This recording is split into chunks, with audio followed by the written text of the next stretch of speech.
చిట్యాల మండలంలో విధి నిర్వహణలో భాగంగా వార్తా కవరేజ్ చేసిన జర్నలిస్టును టార్గెట్ చేసుకుని దాడి చేయడం అత్యంత దుర్మార్గమైన చర్య అని మాజీ ఎమ్మెల్యే గండ్ర వెంకటరమణారెడ్డి అన్నారు. కాంగ్రెస్ నాయకుల దాడిలో గాయపడి భూపాలపల్లి ప్రభుత్వ ప్రధానాసుపత్రిలో చికిత్స పొందుతున్న ఆర్బీ న్యూస్ రిపోర్టర్ పుల్ల రవీందర్ను మాజీ ఎమ్మెల్యే గండ్ర వెంకటరమణారెడ్డి పరామర్శించారు. ఆయన ఆరోగ్య పరిస్థితిని అడిగి తెలుసుకుని ధైర్యం చెప్పారు. ఈ సందర్భంగా గండ్ర వెంకటరమణారెడ్డి మాట్లాడారు. ప్రజా సమస్యల్ని వెలుగులోకి తీసుకురావడం కోసం విధి నిర్వహణలో భాగంగా వార్త కవరేజ్ చేస్తే జర్నలిస్టుపై దాడికి పాల్పడడం ప్రజాస్వామ్య స్ఫూర్తికి విరుద్ధమన్నారు.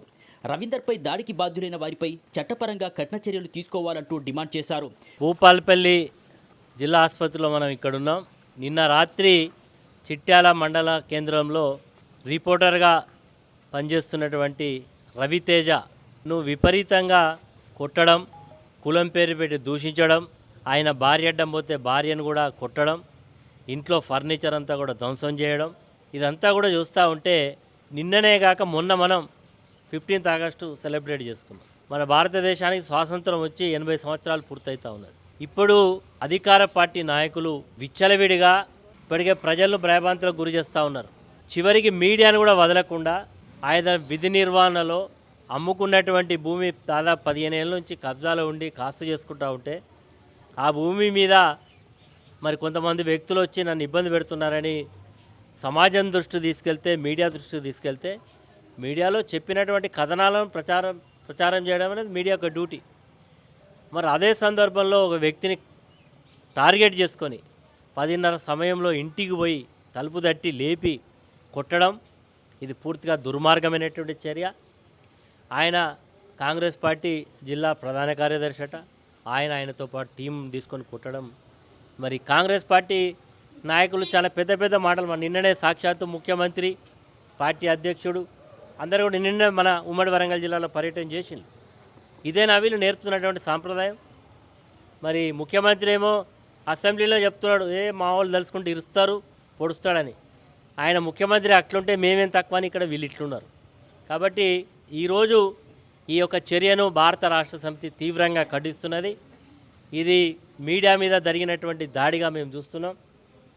ఇది ఒక్కడితో ఆగది. ఇవాళ రవితేజ మీద అవుతుంది, రేపు ఇంకోరి మీద అవుతుంది, రేపు ఇంకోరి మీద అవుతుంది. కాబట్టి మరి మీడియా మీద పెట్టినటువంటి దాడిని మీడియా అట్రాసిటీ యాక్ట్ పెట్టాలి. అదేవిధంగా అతను ఎస్సీ కులస్తుడు కాబట్టి ఎస్సీ అట్రాసిటీ యాక్ట్స్ పెట్టాలి. దోషులను చాలా కఠినంగా శిక్షించాలి. జిల్లా ఎస్పీ గారికి కూడా నేను ఈ సందర్భంగా అప్పీల్ చేస్తూ ఉన్నా. ఇది ఒకటి కాదు, రెండు కాదు. ఆ గ్రామంలో ఒక రకమైనటువంటి ప్రజాస్వామ్యం లేదు.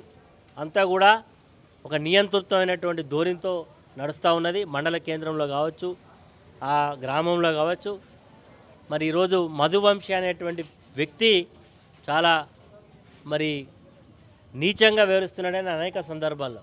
గతంలో ఒక క్వారీ విషయంలో, అది కూడా ఒక బీఆర్కే న్యూస్ అని హైదరాబాద్ సంబంధించినటువంటి వ్యక్తి ఏదో ప్రచారం చేస్తే ఆయన పెట్టుకొని తిట్టినటువంటిగా కథనాలు కూడా బయటికి రావడం జరిగింది. అంటే ఎవరు కూడా ఆయనకు లెక్కలేదు. ఏంటంటే అధికార పార్టీ నాయకులు కాబట్టి, నాకు ఎమ్మెల్యే అండదండలున్నాయి కాబట్టి, పోలీసులు నన్ను ఏం చేయలేరు కాబట్టి నేను ఏదైనా చేస్తాననేటువంటి ఒక పద్ధతిలో ఈరోజు జరుగుతూ ఉన్నది.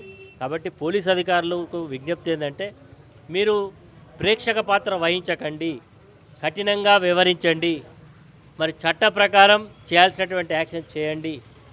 మళ్ళీ భవిష్యత్తులో ఇలాంటి పునరావృతం కాకుండా చూడాల్సిన బాధ్యత మరి జిల్లా ఎస్పీ గారిపైన, జిల్లాలో ఉండేటువంటి పోలీస్ యంత్రాంగం పైన ఉందని ఈ సందర్భంగా తెలుపుతూ, వారికి జరిగినటువంటి దాడిని మేము తీవ్రంగా ఖండించడంతో పాటు మరి వారి మీడియాలో పనిచేస్తున్నారంటే బాగా డబ్బును వాళ్ళు చాలా పేదరికంలో ఉండి చేస్తున్నట్టు. మరి వాళ్ళకు ఉండేటువంటి టీవీ బలగొట్టడం, ఫ్రిడ్జ్ బలగొట్టడం, తినేటువంటి ప్లేట్లు ఇట్లాంటి చిల్లావందన చేయడం, మరి ఈ రకంగా చేయడం, జరిగినటువంటి నష్టపరిహారాన్ని కూడా అందరూ కూడా మరి సహకరించాలి. ఎందుకంటే వారికి ఆర్థికంగా మరి జరిగినటువంటి పరంగా నా వ్యక్తిగతంగా 5,000 రూపాయల సహకారాన్ని కూడా వారికి నేను అందిస్తున్నా. మరి ఈ రకంగా చేయడాన్ని మేము తీవ్రంగా ఖండిస్తున్నాం.